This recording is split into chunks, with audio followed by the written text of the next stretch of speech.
Por la señal de la Santa Cruz de nuestros enemigos, líbranos, Señor Dios nuestro, en el nombre del Padre, del Hijo y del Espíritu Santo. Amén. Señor mío y Dios mío, creo firmemente que estás aquí, que me ves, que me oyes. Te adoro con profunda reverencia. Te pido perdón de mis pecados y gracia para hacer con fruto este rato de oración.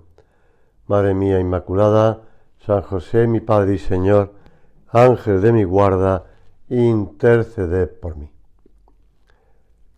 Quien más ama a su padre o a su madre más que a mí, no es digno de mí. Y quien ama a su hijo o a su hija más que a mí, no es digno de mí. Leemos en el Evangelio. Al decidirnos libremente a seguir al Señor por entero, entendemos que han de ceder otros planes. Padre, madre, novio, novia. El llamamiento de Dios es lo primero. Lo demás debe quedar en segundo término. Las palabras de Jesús no entrañan ninguna oposición entre el primero y el cuarto mandamiento, pero señalan el orden que han de seguir. Debemos amar a Dios con todas nuestras fuerzas a través de la peculiar vocación recibida. Y también hemos de amar y respetar, en teoría y en la práctica, a los padres que Dios nos ha dado, con quien tenemos una deuda tan grande. Pero hemos de comprender que el amor a los padres no puede anteponerse al amor a Dios. De ordinario no tiene por qué plantearse la oposición entre ambos, pero si en algún caso se llegara a dar, habría que recordar aquellas palabras de Cristo adolescente en el templo de Jerusalén. ¿Por qué me buscabais? ¿No sabíais que es necesario que yo esté en las cosas de mi Padre? Jesús responde este modo a María y a José, que angustiados le buscaban, y constituye una enseñanza para los hijos y para los padres. Los hijos para aprender que no se puede anteponer el cariño familiar al amor de Dios, especialmente cuando el Señor pide un seguimiento que lleva consigo una total entrega. Los padres para saber que sus hijos son de Dios ante todo y que Él tiene derecho a disponer de ellos, aunque en alguna ocasión esto suponga un sacrificio grande a los padres. Triste decisión sería aquella que llevara a desoír a Dios para no disgustar a los padres, y más triste consuelo sería el de los padres, pues, como dice San Bernardo, su consuelo es la muerte del hijo. Difícilmente podrían haberle causado un daño mayor. Siempre se plantea la vida de la persona y la vida de sus padres. Ahora que estamos en el tiempo de la Navidad, pues siempre ocurre cuando el hijo o la hija ha salido de casa, se ha casado, ha formado otra familia, llega el día de Año Nuevo o día Año Viejo, o Nochevieja, o el día de Nochebuena y el día de Navidad. ¿Y dónde vamos a pasar la Nochebuena? ¿Dónde vamos a pasar la Nochevieja?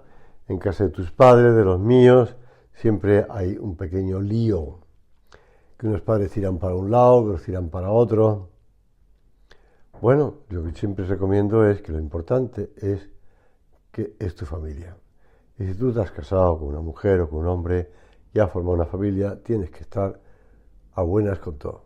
Y ya después intentar echar cara a cruz, como queráis. Pero bueno, seguimos con la meditación.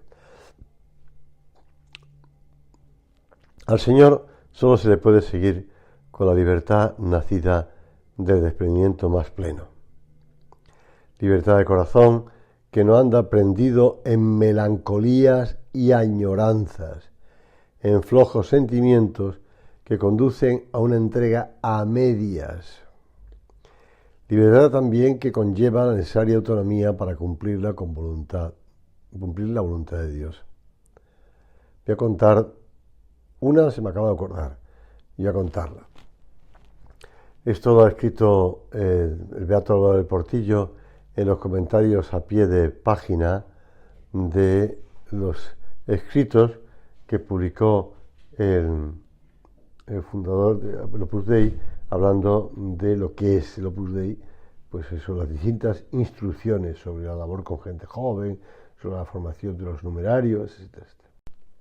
Pues cuenta el beato Álvaro del Portillo, ya digo, a pie de página, de una de las instrucciones de San José María sobre el Opus Dei, que instrucciones son documentos donde va explicando pues cómo se va articulando las distintas labores de la obra. Y están presentadas en la Santa Sede, etcétera, desde que no es. Bien, pues invitaron en cierta ocasión a un religioso a comer en la casa central de la obra en Bruno Bussi 73. Y entonces estaban comiendo este buen religioso y bueno, pues le estaba gustando, se ve que le estaba gustando un plato. Y entonces preguntó de qué eran aquellas croquetas, creo que eran, o croquetas o algo así. Y entonces, pues, José María le preguntó a la mujer del Opus Dei que estaba sirviendo la mesa de qué eran. Entonces ella le respondió: padre, son de verdura. Y el buen religioso, al oír aquella frase, dijo: bah, para comer verdura ya como bastante en mi convento. Y dejó. Hemos de pensar que no se trata de eso, añoranza, sentimientos, melancolías.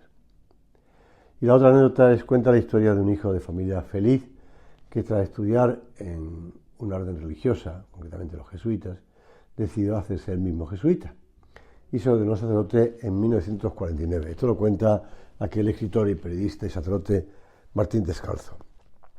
Un sacerdote abierto, amigo de charlar con la gente, que no rehúsa entrar en una taberna, improvisar ante sus amigos una canción acompañada de la guitarra, y un día una de esas canciones consigue un enorme éxito.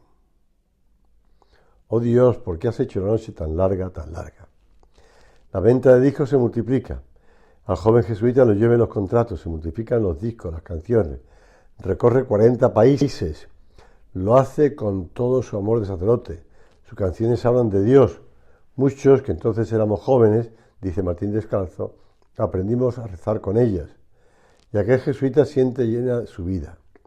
Está llegando con sus canciones a donde muchos otros sacerdotes no pueden llegar. Solo hay un problema.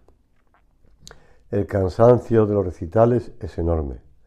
Y a veces, para calentarse, bebe un poco, unos tragos. Tragos que se hacen más abundantes cuanto más se multiplican los recitales.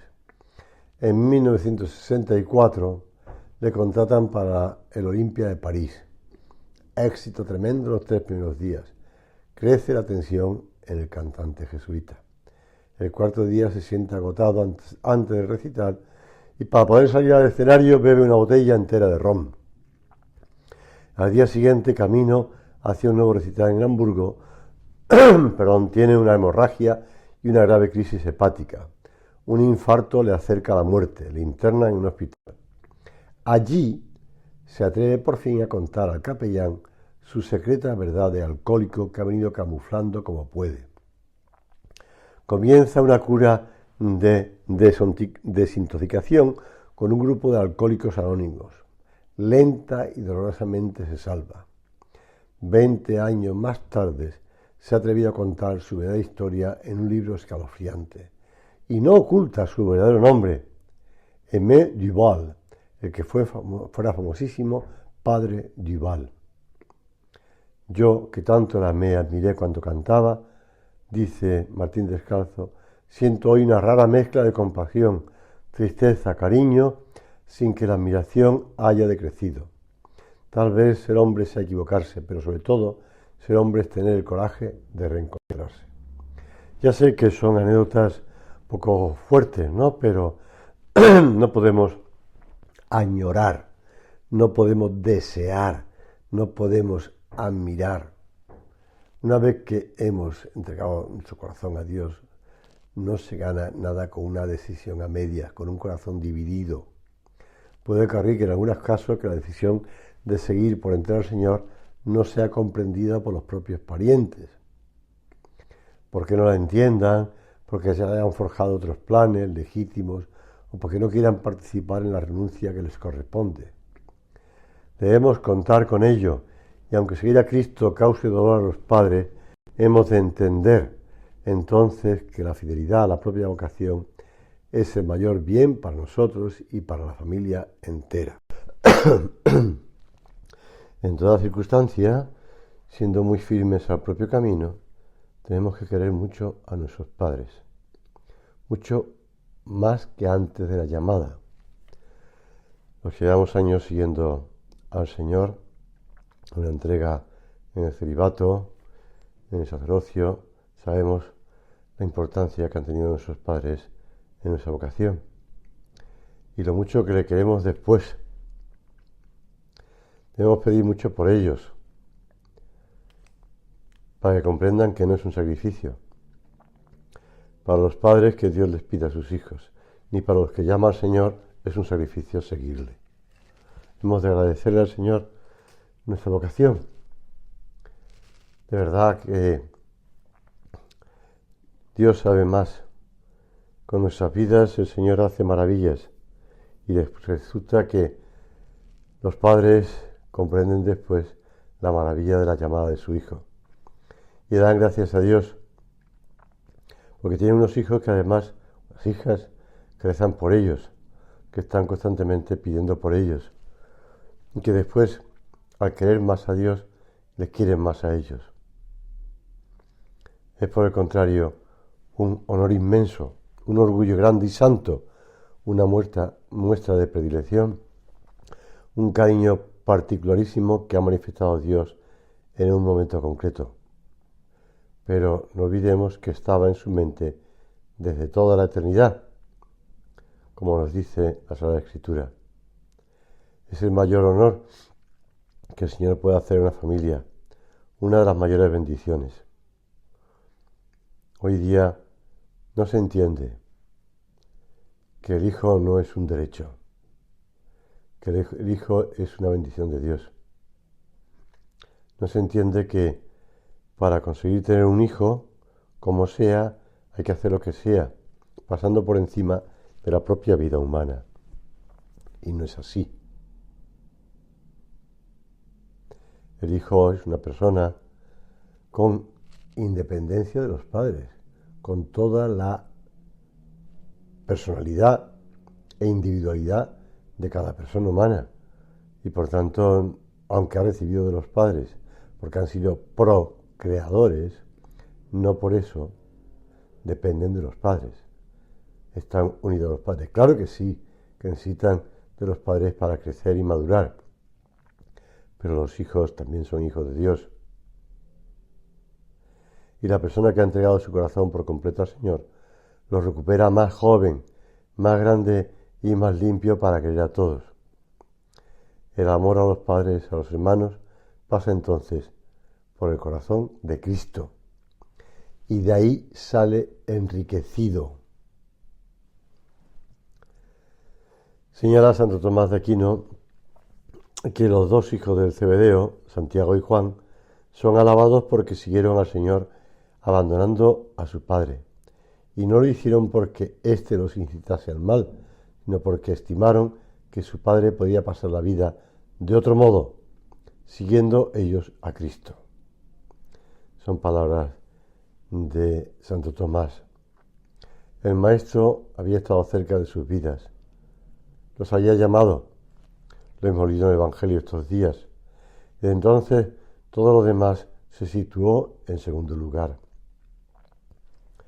En el cielo encontraron los padres una especial gloria, porque aquí está, pues, Zebedeo, el padre de Santiago y de Juan, y todas las puertas se le abrían.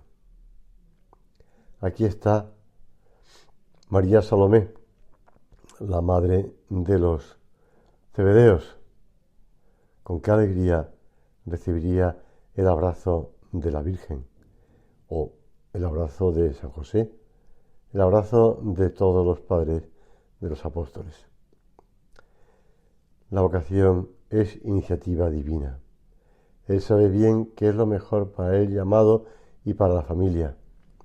Muchos padres aceptan incondicionalmente con alegría la voluntad de Dios para sus hijos y dan gracias cuando alguno de ellos es llamado para seguir a Cristo. Por el contrario, otros adoptan actitudes muy diversas, alimentadas por varios motivos. Los que añadía antes de que el hijo es un derecho.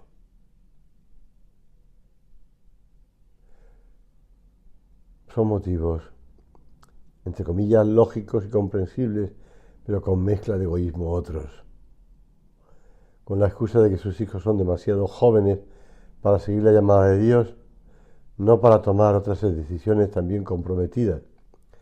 Y aunque los tiempos han cambiado, los padres tienen que comprender que los hijos hoy día no solamente están expuestos a cosas bastante dañinas y que ellos muchas veces no se enteran o las permiten para que ya son mayores, que hagan lo que quieran. Yo ya le he explicado las consecuencias y tantas veces los hijos se someten a caprichos que estropean su vida. Se dejan llevar por la grave tentación a que aludía Pío XII, aun entre aquellos que se jactan de la fe católica, no faltan muchos padres que no se resignan a la vocación de sus hijos y combaten sin escrúpulos la llamada divina con toda clase de argumentos, incluso con medios que pueden poner en peligro no solo la vocación a un estado más perfecto, decía Pío XII, sino la conciencia misma y la salvación eterna de aquellos que debían serles tan queridos. Las generaciones actuales, muchas de ellas están sufriendo las consecuencias del abandono por parte de sus padres.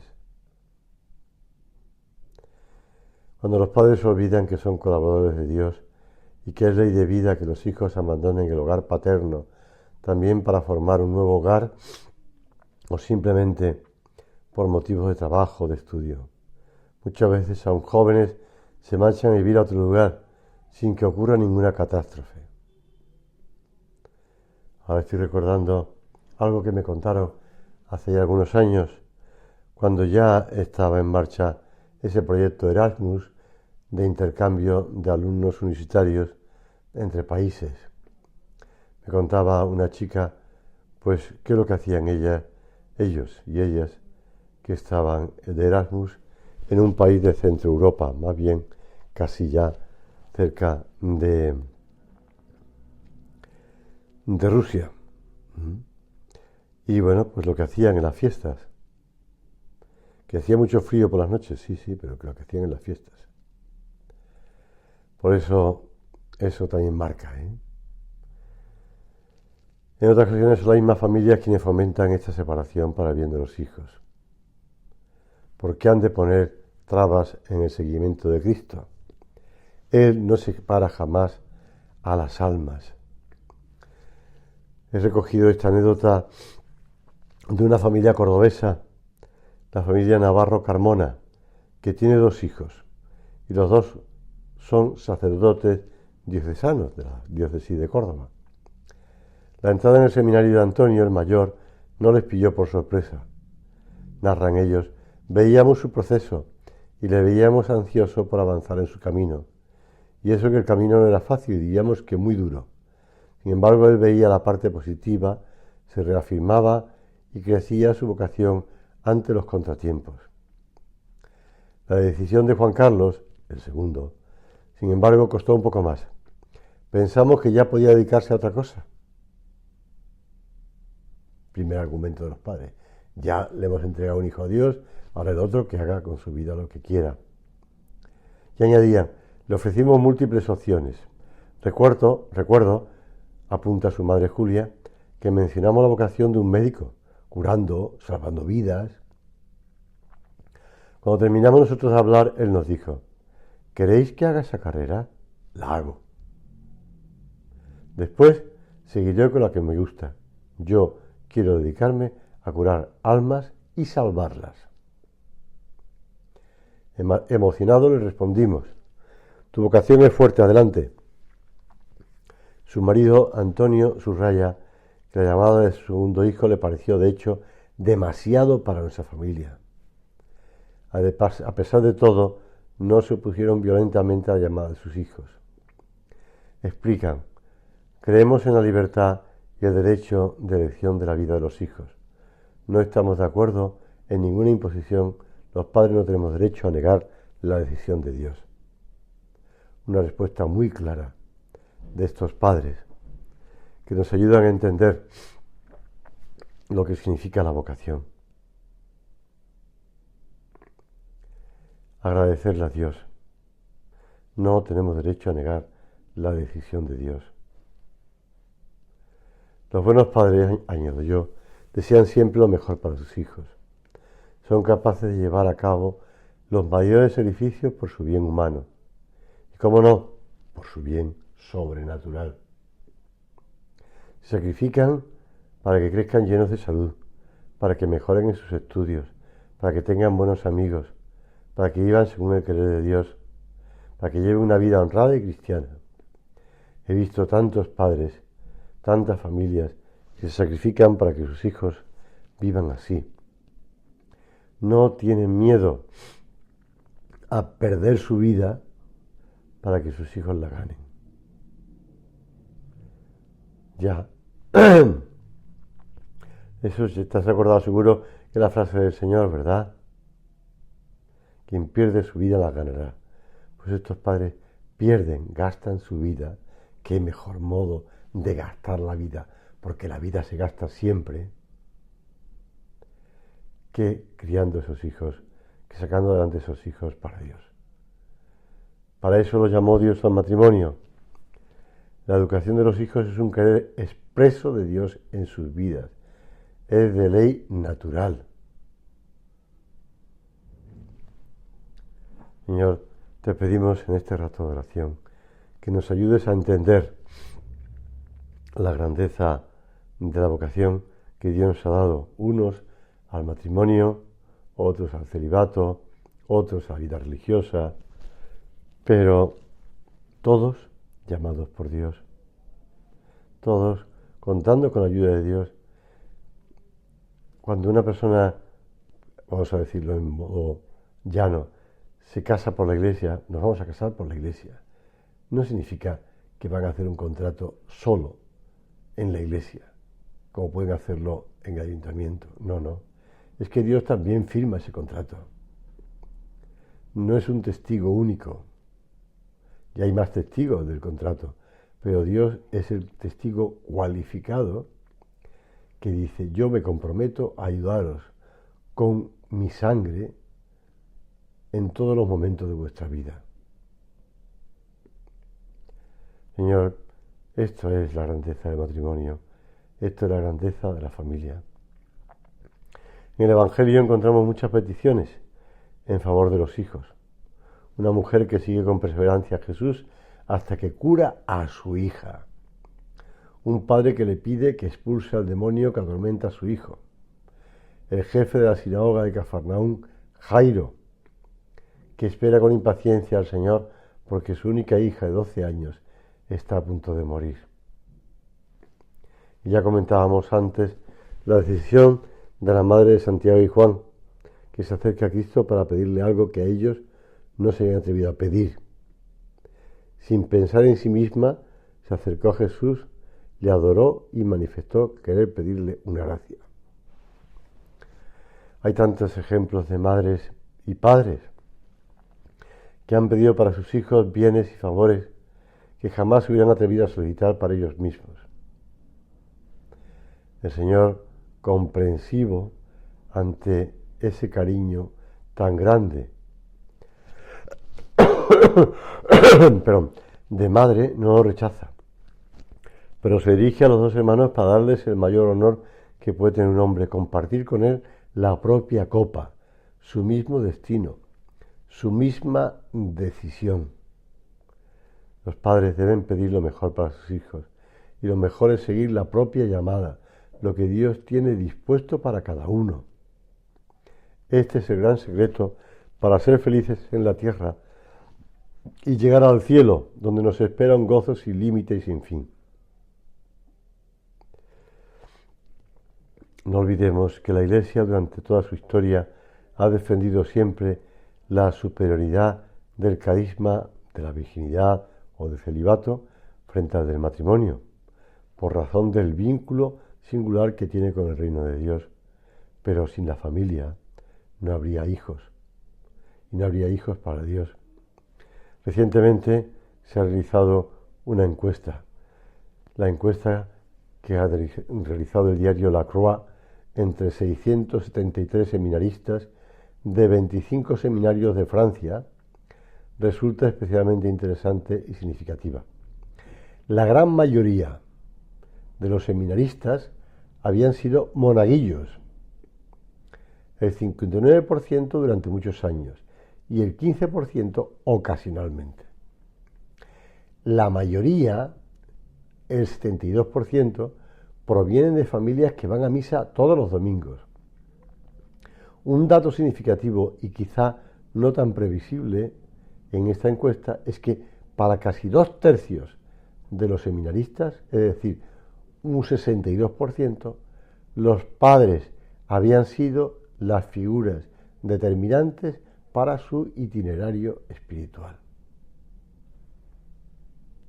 Son datos, y datos de este año. No podemos dejar de lado la necesidad y la importancia de que los padres contribuyan a que sus hijos sigan el camino de Dios. Insisto, sea el que sea, pero sin miedo a que a Dios les llame a vivir una vida de celibato, una vida de entrega plena, renunciando ellos a formar una familia.